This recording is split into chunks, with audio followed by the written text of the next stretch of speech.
نحمده ونصلي على رسوله الكريم اما بعد فاعوذ بالله من الشيطان الرجيم بسم الله الرحمن الرحيم رب اشرح لي صدري ويسر لي امري واحلل عقدة من لساني يفقهوا قولي۔ سورۃ القیامہ مکی سورت ہے، 2 رکوع ہیں۔ لا اقسم بیوم القیامہ، نہیں میں قسم کھاتا ہوں قیامت کے دن کی۔ لا یہاں پر زائد ہے، ایکسٹرا ہے، جو عربی زبان کا ایک اسلوب ہے، جیسے ما منعک الا تسجد سورۃ الاعراف میں گزرا ہے، یا لئلا یعلم اہل الکتاب سورۃ الحدید میں گزرا ہے۔ وہاں بھی لا جو ہے زائد ہے، معنی نہیں دے گا۔ تو یہاں قسم سے پہلے لا کا ذکر ہے، گویا پہلے کوئی بات ہو رہی تھی جس کا انکار کیا گیا کہ نہیں، یہ بات ایسے نہیں جیسے تم سوچ رہے ہو۔ اور وہ کیا بات تھی جو لوگ کہتے تھے کہ کوئی قیامت نہیں آئے گی؟ فرمایا نہیں، تمہاری یہ غلط فہمی ہے، تمہارا یہ خیال غلط ہے۔ اقسم بیوم القیامہ، میں قیامت کے دن ہی کی قسم کھاتا ہوں، یعنی جس کا تم انکار کرتے ہو میں اسی دن کی قسم کھا کے یہ بات کہتا ہوں کہ قیامت ضرور آئے گی۔ قیامت کے دن کی قسم کیوں کھائی گئی؟ اس دن کی ہیبت، اہمیت کو واضح کرنے کے لیے کہ وہ ایک بہت اہم واقعہ ہے، بہت بڑا حادثہ ہے،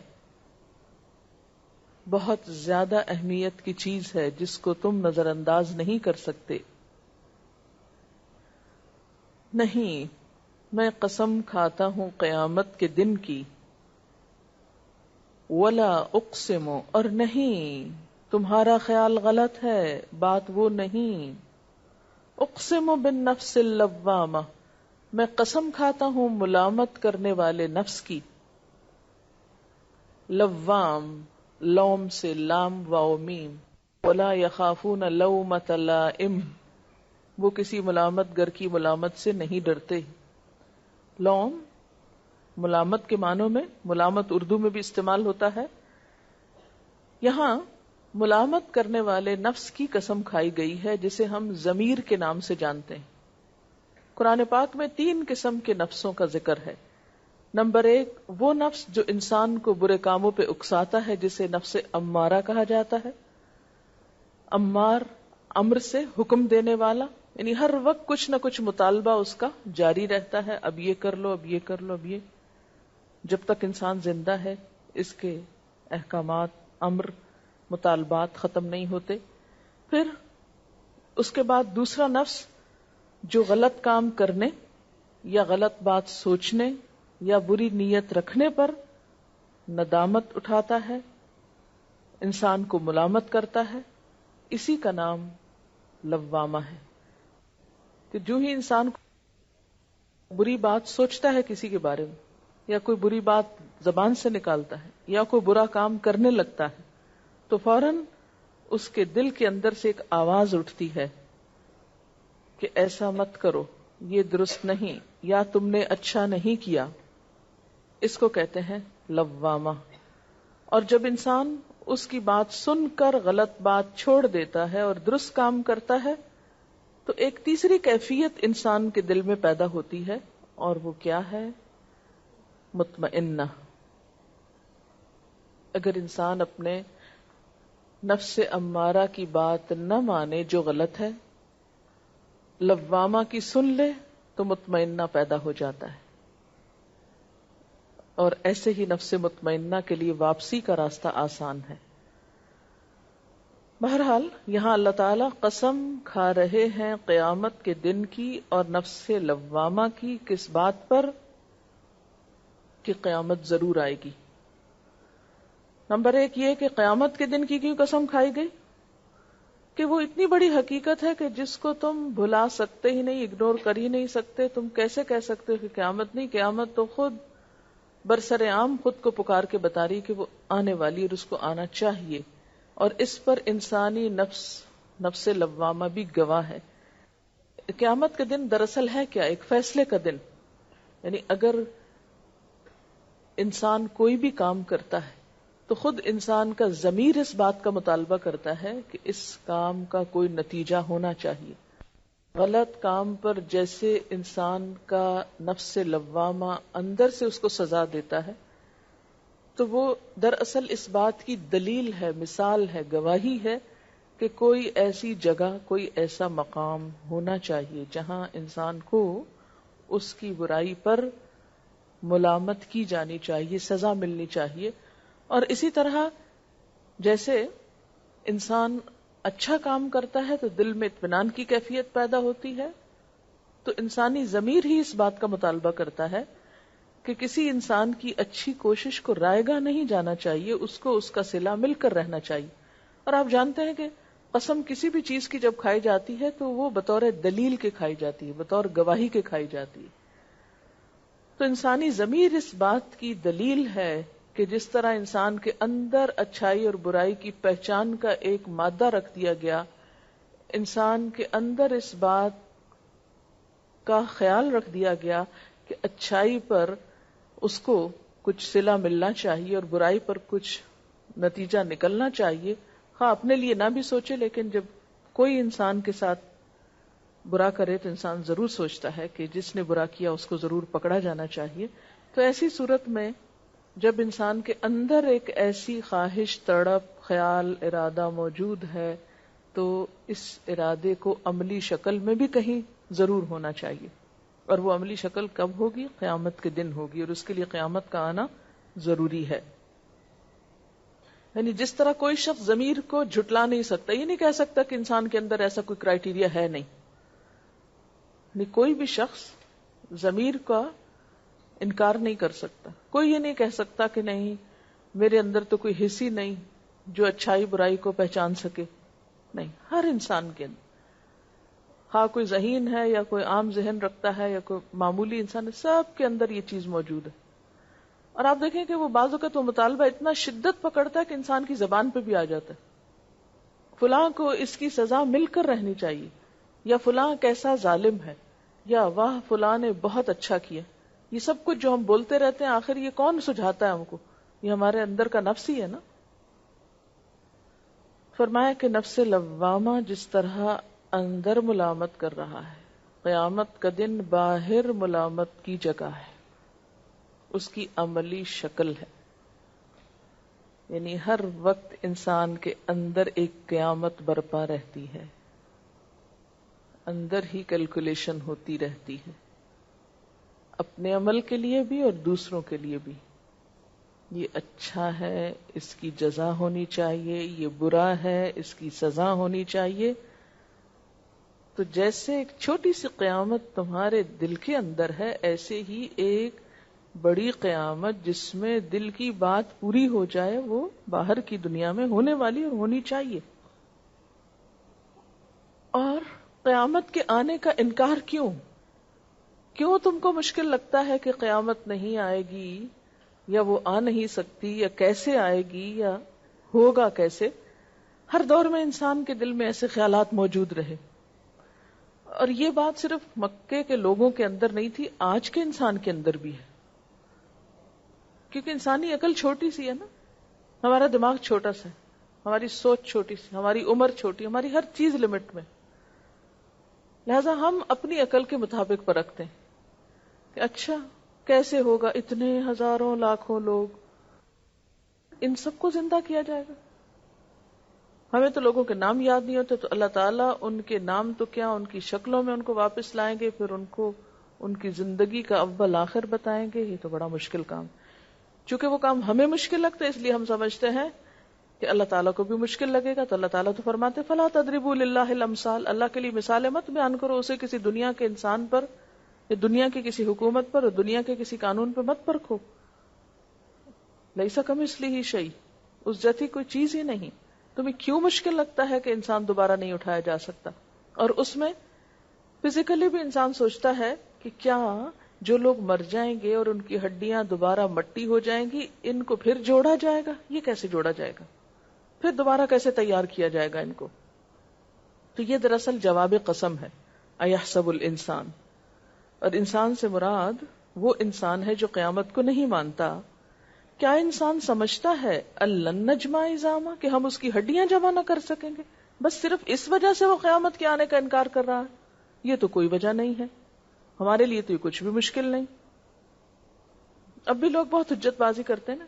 ایک انسان جو کسی درندے کے پیٹ میں چلا گیا، کوئی بم دھماکے میں اس کی جسم اڑ گیا، پر خچے ہو گئے، یا یہ کہ وہ سال ہا سال مر کے زمین میں پڑا رہا، تو اب اگر اس کی قبر کھودیں تو سوائے مٹی کے کچھ نکلتا نہیں، تو مٹی بن چکا. تو یہ کیسے دوبارہ ہڈی بنے گی اور جسم بنے گا اور انسان میں روح آئے گی؟ فرمایا یہ بات تمہارے لیے واقعی مشکل ہے، لیکن ہمارے لیے کچھ نہیں.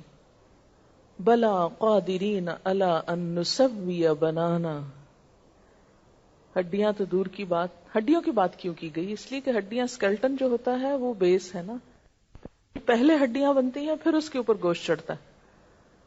فرمایا کہ ہمارے لیے کچھ مشکل نہیں کہ یہ ہڈیاں جمع کر لیں، اور نہ صرف یہ کہ جمع کریں بلکہ بلا قادرین علی ان نسوی بنانا، اس کے پور پور درست بنا دے.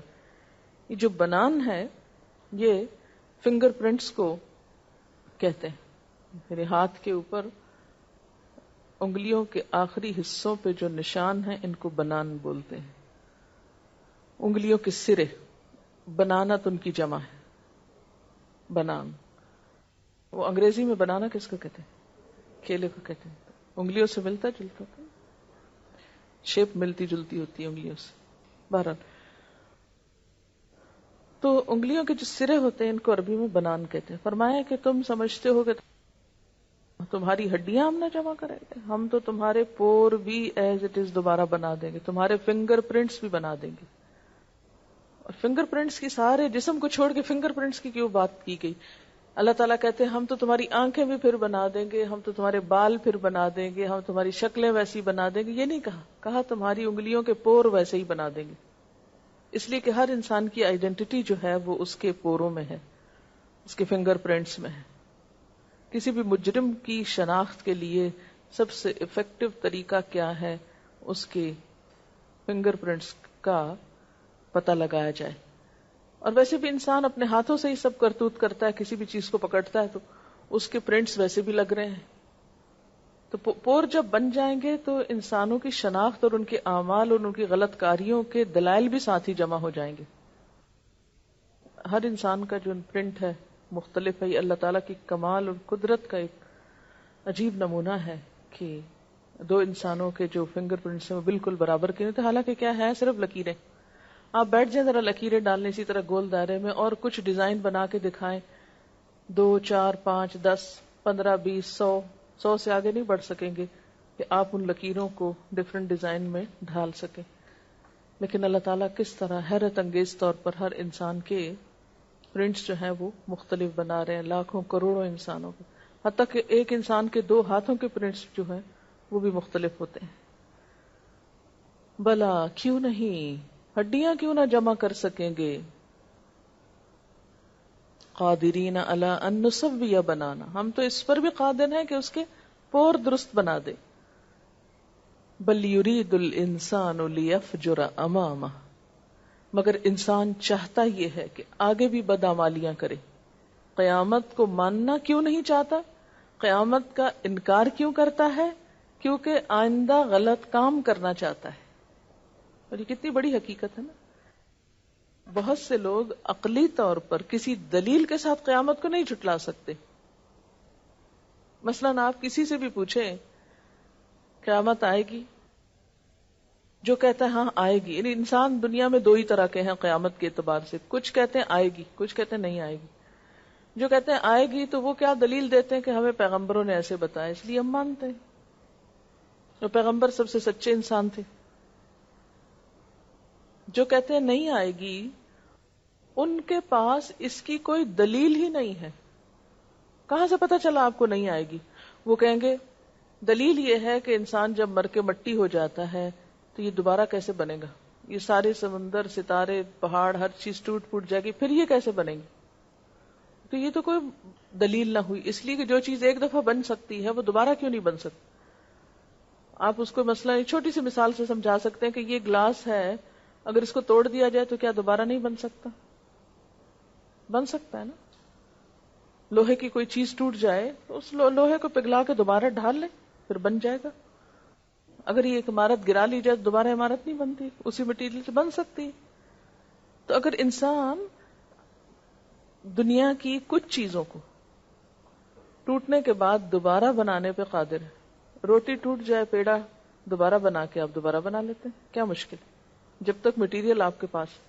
تو یہ بھی سب کہتے ہیں مادہ فنا نہیں ہوتا، میٹر جو ہے وہ کبھی ختم نہیں ہو سکتا. یہ تو مانی ہوئی بات ہے نا. جب میٹر ختم نہیں ہو سکتا تو پھر اگر ایک شیپ سے دوسری میں آ جائے تو اس کو واپس اس اصلی شیپ میں کیوں نہیں لایا جا سکتا؟ اور سب سے بڑی بات یہ کہ جس نے پہلی دفعہ بنایا وہ دوسری دفعہ کیوں نہیں بنا سکتا؟ اس ماننے میں آخر کیا مشکل؟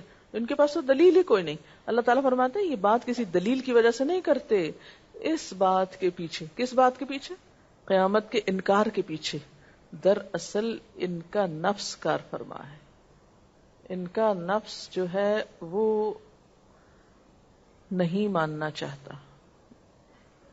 یہ چاہتے ہیں آئندہ بھی دنیا کے عیش و عشرت میں پڑے رہیں، غلط کام کرتے رہیں. ان کی خواہشات ان کو نہیں ماننے دیتی. کیوں نہیں ماننے دیتی؟ اس لیے کہ جس شخص کو بھی سچے دل سے حقیقی معنوں میں پکا یقین آ جائے کہ مرنے کے بعد دوبارہ اٹھنا ہے اور حساب ہونا ہے، پھر ہو نہیں سکتا کہ اس کی زندگی میں کوئی تبدیلی نہ آئے. آخرت پر ایمان، انجام کا یقین انسان کے عمل کو لازماً بدل دیتا ہے. اس لیے ہم دیکھتے ہیں کہ مکی دور کی صورتوں میں قیامت کا تذکرہ، آخرت کا تذکرہ سب سے زیادہ ہے. صحابہ کرام کی تربیت کے لیے، اصلاح کے لیے جس ایمان کی آبیاری ان کے اندر کی گئی، ایک تو وہ اللہ کی عظمت تھی کہ اللہ کو سب سے بڑا مان لو، دوسرا یہ کہ اپنے انجام کو دیکھو، تمہارے ساتھ ہونے والا کیا ہے. اور یہ حقیقت ہے کہ جو شخص اپنے انجام کو دیکھ لے کھلی آنکھوں سے، پھر ہو نہیں سکتا کہ وہ اپنا عمل نہ بدلے. چونکہ یہ لوگ عمل بدلنا نہیں چاہتے اس لیے آخرت کو ماننا نہیں چاہتے. یسأل ایان یوم القیامہ، پوچھتا ہے قیامت کا دن کب آئے گا. پوچھتا ہے قیامت کا دن کب آئے گا، یعنی جب اس سے کہا جائے گا قیامت آئے گی تو اگلا سوال اس کا کیا ہوتا ہے؟ کب آئے گی. ایک شخص نے حضور صلی اللہ علیہ وسلم سے ایسے ہی پوچھا تھا نا، تو آپ نے فرمایا تم یہ بتاؤ تم نے اس کے لیے تیاری کتنی کی ہے. یہ کسی بھی دن کے بارے میں، کسی بھی اوکیزن کے بارے میں جو شخص صرف تاریخ سے دلچسپی رکھتا ہے کہ کس تاریخ کو ہوگا، کس دن کو ہوگا، وہ شخص کچھ سنجیدہ انسان نہیں. اصل کنسرن کون ہوتا ہے؟ جو یہ دیکھے کہ اس روز میرا رول کیا ہوگا، مجھ کو کیا کرنا ہوگا، میرے ساتھ کیا بیتے گی، میری پلیسمنٹ کہاں ہوگی. فَإِذَا بَرِقَ الْبَصَرُ، لیکن اللہ تعالیٰ نے بتا دیا آؤ دیکھو نشانیاں. جب آنکھ چندھیا جائے گی. برقہ، برقہ کس سے ہے؟ برق سے. برق کس کو کہتے ہیں؟ بجلی کو. تو برقہ ہوتا ہے بجلی کی چمک سے آنکھیں چندھیا جانا. یہ تو ہے لفظی معنی، لیکن محاورے میں اس کا معنی کیا ہے؟ کہ خوف زدگی، حیرت یا اچانک حادثے کی وجہ سے انسان آنکھ جھپکنا بھول جائے، جسے کہتے ہیں نا دیدے پتھرا جانا، ٹکٹکی بند جانا. جب کوئی شخص بہت پریشان ہو جاتا ہے تو اس کی نگاہ ایک جگہ جم کے رہ جاتی، پلک جھپکانا بھول جاتا ہے. آپ نے دیکھا کہ میت کی آنکھیں خود بند کرنی پڑتی، وہ اپنی روح کو جاتے ہوئے دیکھتی ہے، جسے نبی صلی اللہ علیہ وسلم نے بتایا، جیسے سکتے کی کیفیت میں بھی ہوتی. فرمایا وہ دن ہوگا جب تمہاری آنکھیں پتھرا جائیں گی، دیکھنا بھول جائیں گی، ان کو کچھ اور ہی نظر آنے لگے گا، پھر تمہیں دنیا یاد نہ رہے گی. اور یہ مرنے سے پہلے بھی ہو سکتا ہے اور قیامت کے دن بھی ہو سکتے ہیں کہ ہر انسان کی قیامت اس کے مرنے کے ساتھ ہی شروع ہو جاتی. فَإِذَا بَرِقَ الْبَصَرُ وَخَسَفَ الْقَمَرُ، اور چاند بے نور ہو جائے گا. آج کل کبھی چاند بے نور ہوتا دیکھا آپ نے؟ کب ہوتا ہے؟ جب گرہن لگتا ہے. یعنی اب بھی عربی میں چاند گرہن کے لیے بھی خسف القمر کہتے ہیں نا. صلاۃ کسوف اور خسوف کا لفظ پڑا ہوگا فقہ کی کتابوں میں. کسوف اور خسوف، کسوف ہوتا ہے سورج گرہن اور خسوف ہوتا ہے چاند گرہن. تو خسف القمر، چاند گرہن میں کیا ہوتا ہے؟ چاند کی روشنی چلی جاتی. قیامت جب آئے گی تو فرمایا اس وقت بھی اس کی روشنی چلی جائے گی. اب تو لوٹ آتی ہے نا، پھر نہیں آئے گی واپس.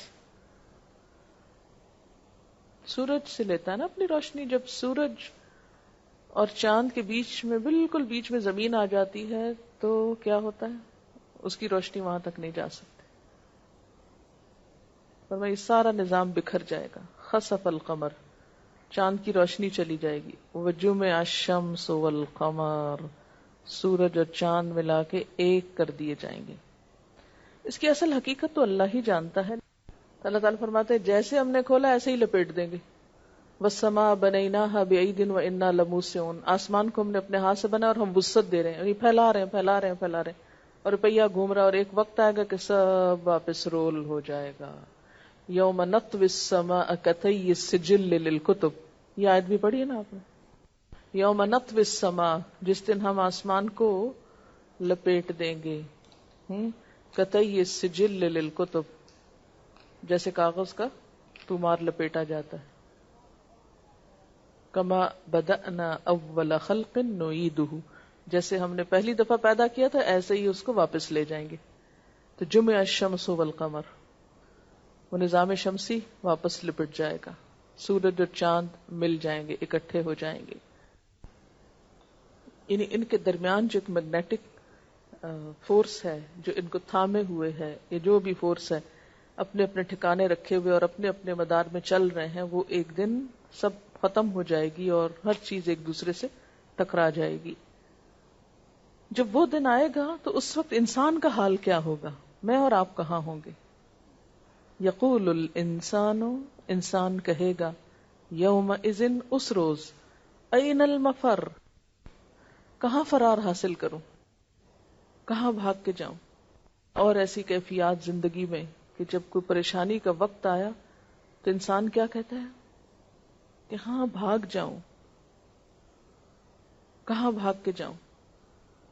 ابھی ایک بہن بتا رہی تھی کہ ان کے گھر میں پچھلے ہفتے میں ڈاکہ پڑا ہے اور ان کی بیٹی قرآن پاک پڑھی. 5-6 لوگ آگے قرآن پاک پڑھ رہی تھی اور قرآن پاک پڑھنے کی برکت سے اللہ تعالیٰ نے ایسے اس کو محفوظ رکھا کہ اسے محسوس ہوا کہ جیسے اس کا کوئی کمرے کا دروازہ توڑ رہا ہے.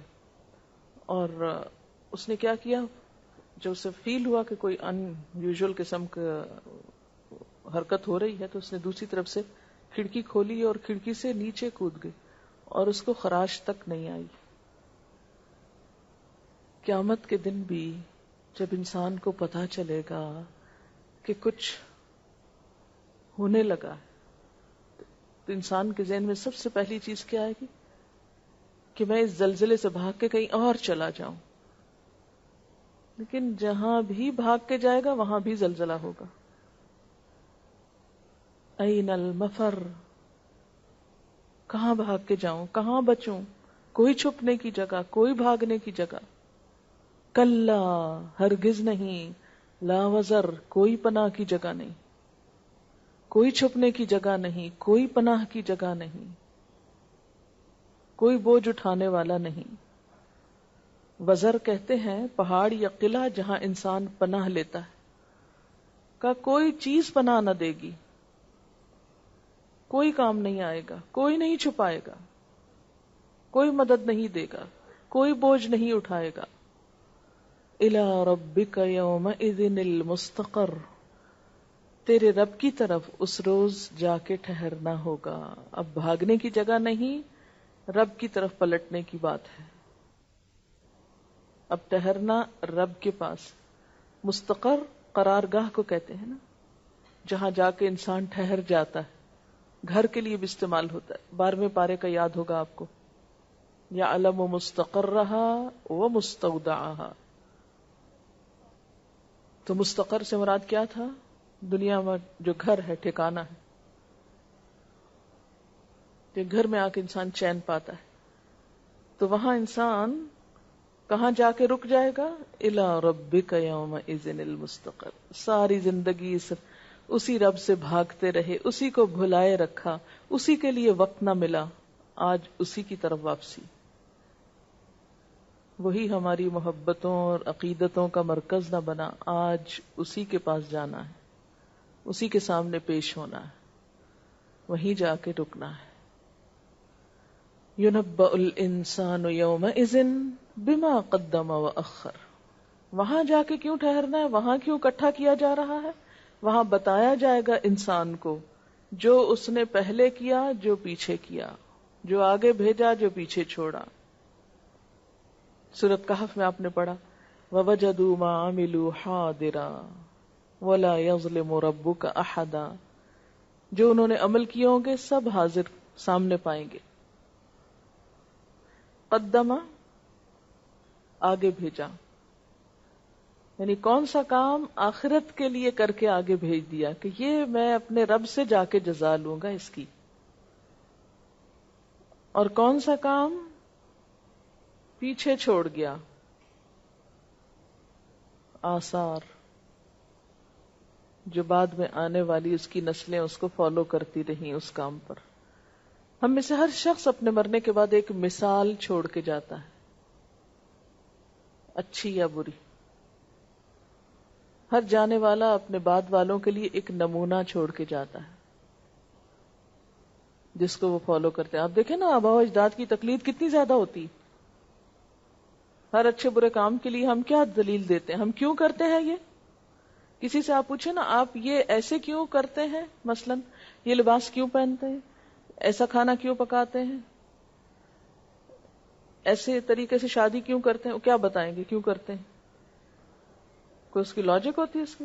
نہیں. ہمارے آباء و اجداد میں ایسے ہوتا ہے، ہمارے گھرانوں میں ایسے ہوتا ہے، ہمارے خاندانوں میں ایسے ہوتا ہے، ہماری برادری میں ایسے ہوتا ہے. یہ کس کی ہے برادری اور کس کا خاندان، کس سے مل کے بنتا ہے؟ انسانوں سے. تو جو طریقے رسم و رواج ہم فالو کرتے ہیں وہ دراصل ہمارے آباء و اجداد کے طریقے ہوتے ہیں اور ان کے دراصل آثار ہیں. اگر ہم ان کو صحیح ہیں جاری رکھیں تو ان کے لیے بھی نیکی، اور اگر غلط ہیں ہم ان کو ختم کر دیں تو نیکی، اور اگر ان کو چلاتے ہیں تو ہم بھی اس میں شامل، پھر وہ ہمارے آثار بھی بن جاتے ہیں. ہر انسان اپنے بعد کچھ یادیں، کچھ مثالیں، کچھ چیزیں چھوڑ کے جاتا ہے. وہاں انسان کو سامنے لا کے بتا دیا جائے گا کہ جناب یہ وہ کام تھے جو آپ خود کر کے آگے بھیجے اپنے ہاتھوں سے، اور یہ آپ نے مثالیں چھوڑی اور آپ کے بعد جمع ہو گئے آپ کے لیے، آپ کے نام پر. اور اس بات سے مجھے بہت ڈر لگتا ہے، اس لیے کہ آپ دیکھیں کہ انسان اپنے ہاتھ سے تو جو کچھ کرتا ہے نا وہ کتنا ہوتا ہے، وہ تو لمیٹڈ ہے نا. زیادہ تو ہم لوگوں کی نظروں میں،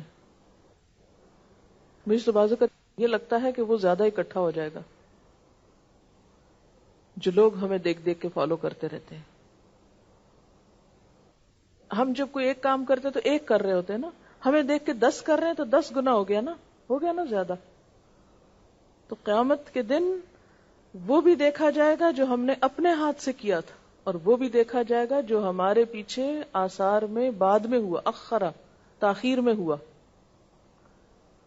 جو پہلے ہو گیا جو بعد میں ہو گیا.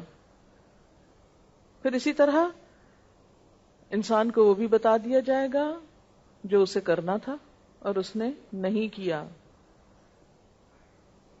اور جو اس کو نہیں کرنا چاہیے تھا اور اس نے کر ڈالا.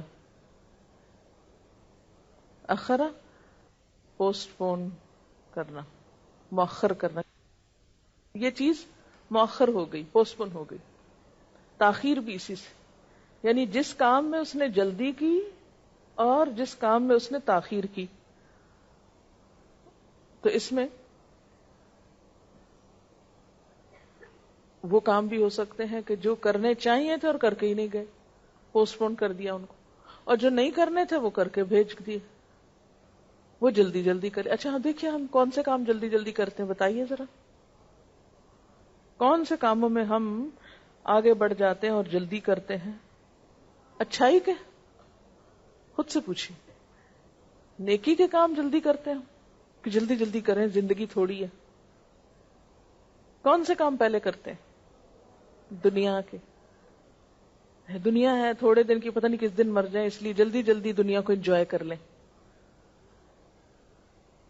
نیکی کا کام وہ کل کر لیں گے، اگلے سال، اس بعد میں 10 سال بعد بوڑھے ہو کے کر لیں گے، حج کر کے کریں گے، ابھی نہیں.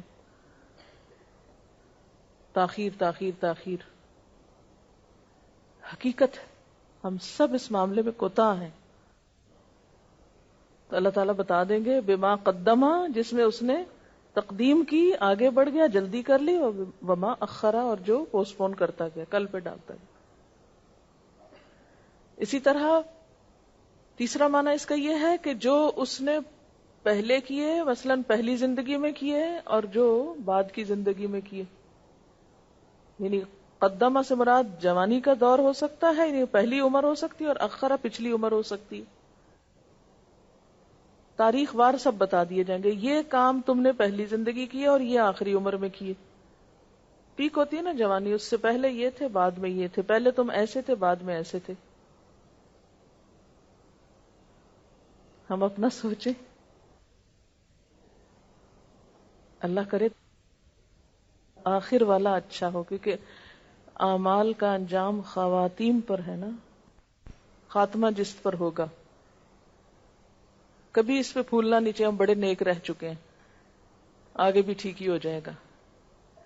اینڈ زیادہ اچھا ہونا چاہیے. اب جو ہو چکا نا، جو پہلے ہو چکا، گزر گیا جو گزر گیا. اب یوں سمجھیے کہ جیسے ایک کاغذ ہے نا، تو ایک یہ سائڈ ہے اور ایک یہ ہے. ایک ہم ایسے ہیں اور ایک یہ ہے. تو اس کو بتا دیا جائے گا یہ پہلا حصہ ہے، یہ بعد کا ہے. اگر پہلا سیاہ کار بھی ہے کوئی بات نہیں، اس کو الٹا دیں گے، لیکن آخری حصہ سفید ہونا چاہیے، روشن ہونا چاہیے، اسی پر انجام ہونا چاہیے. بما اخر ينبأ الانسان، انسان بتایا جائے گا، اس کے سامنے لایا جائے گا.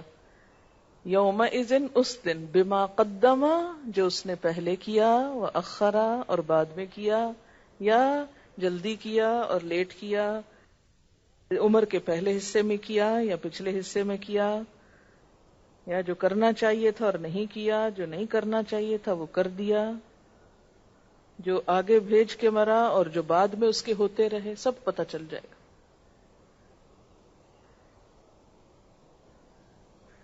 بل الانسان علی نفسہ بصیرہ، بلکہ انسان اپنے آپ پہ خود خوب آگاہ ہے. یعنی ان باتوں کا حساب کسی سے نہ لگوائیں، خود لگائیں.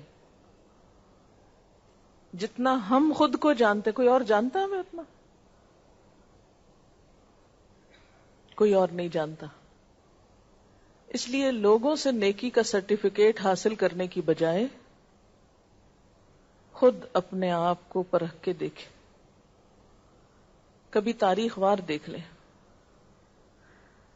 10 سال کی عمر تک کیا مصروفیات رہیں، 10 سے 20 سال میں کیا رہیں، 20 سے 30 میں کیا رہیں، 30 سے 40 میں کیا رہیں. بل الانسان علی نفسہ بصیرہ، بلکہ انسان اپنے نفس پہ خود خوب آگاہ ہے، خوب بصیرت رکھتا ہے، خوب پہچان رکھتا ہے اپنی. وَلَوْ أَلْقَى مَعَاذِيرَهْ، اگرچہ کتنی ہی معذرتیں پیش کرے، کتنے ایکسکیوزز لائے، اس کو پتا ہے اس نے غلط کام کیوں کیا تھا. ہم بعض اوقات غلط کام کر کے، کوئی نیکی کا کام نہ کر کے، طرح طرح کے بہانے ڈھونڈتے رہتے ہیں. یہ اس وجہ سے نہیں کر سکے، یہ مصروفیت تھی، یہ کام تھا، بڑی مشکلات تھی، وہ بچے چھوٹے تھے، ایسا تھا ویسا تھا ویسا. بہت سے بہانے، لمبی لسٹ بہانوں کی. حالانکہ ہم لگے ہوتے ہیں اپنی دنیا سنوارنے اور دنیا انجوائے کرنے، اور ہمیں پتا ہوتا ہے کہ ہم دراصل یہ کام اس لیے نہیں کر رہے کہ ہماری دنیا میں خلل آئے گا، مگر ہم انسانوں کو مطمئن کر دیتے ہیں. کہ کوئی آپ کو بلاتا ہے، آؤ فلاں کام کی طرف، آؤ نیکی کا کام کریں، آپ اس سے معذرت کر لیتے، نہیں میری بڑی مجبوری ہے، میں نہیں آ سکتا. بعض اوقات مجبوری ہوتی بھی ہے، لیکن بعض اوقات گھڑ لیتے ہیں. اب آپ کسی کو تو چپ کرا کے بھیج دیتے ہیں، جاؤ میں بہت تھکا ہوں، میرے سر میں درد ہے، مگر آپ کو تو پتا نا درد نہیں ہے، اور آپ نے جھوٹ بولا. کسی بھی نیکی کے لیے بلانے والے، پکارنے والے، کھٹکھٹانے والے کو آپ نے ٹال کے بھیج دیا. لیکن کبھی اپنے آپ کو خود اپنے آئینے میں جھانک کے دیکھو، کتنے بہانے کام آئیں گے قیامت کے دن. بل الانسان علی نفسہ بصیرہ ولو القی معاذیرہ. بلکہ انسان خود ہی اپنے آپ کو خوب جانتا ہے، ہاں وہ کتنی ہی معذرتیں پیش کرے، دنیا بھر کو دھوکہ دے سکتا ہے، لیکن خود اس کو پتا ہوتا ہے کہ میں غلط کام کر رہا ہوں. ایک جھوٹا، ایک چور، ایک ظالم جتنے چاہے عذر تراشے، لیکن اس کو پتا ہے وہ کیا کر رہا ہے.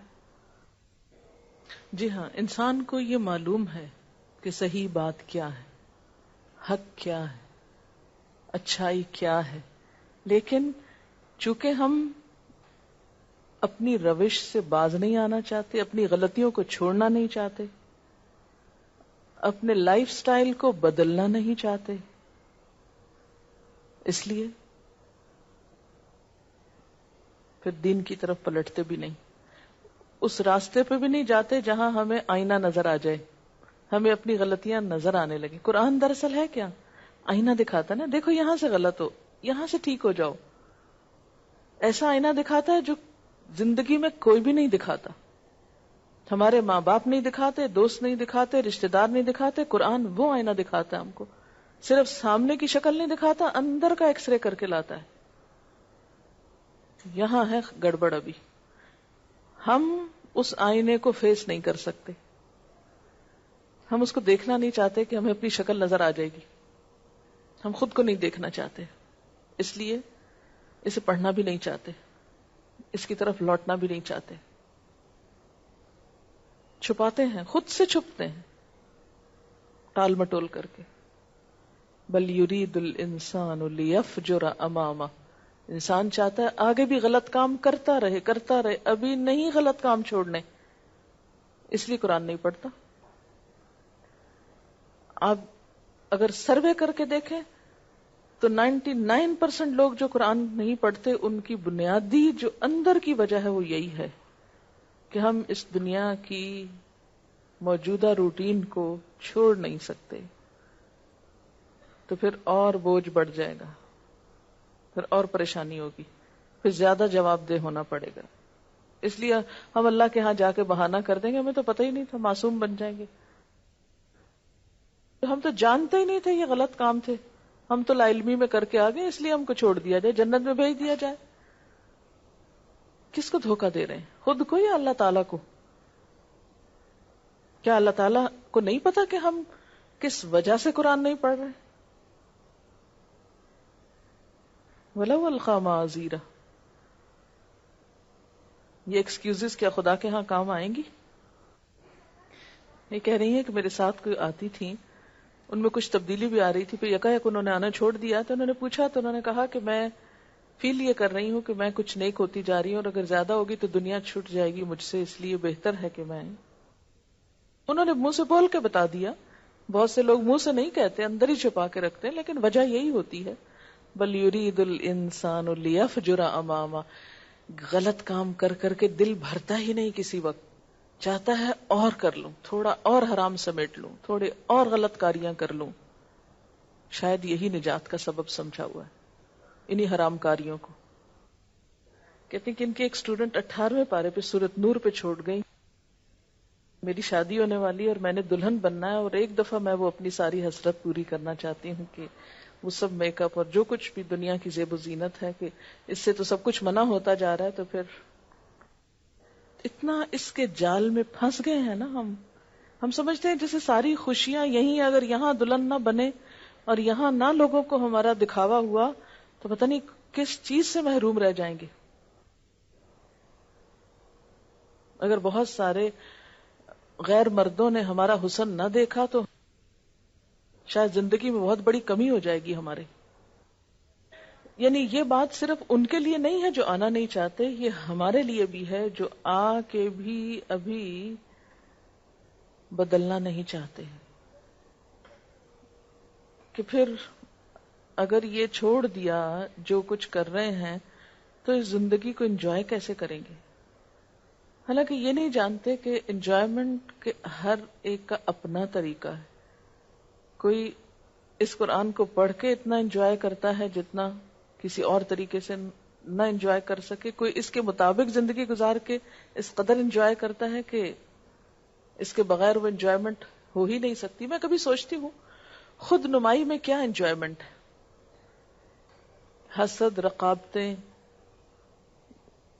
ایک ٹینشن، ایک فکر کہ پتہ نہیں کس کی نگاہوں میں کیسے لگے.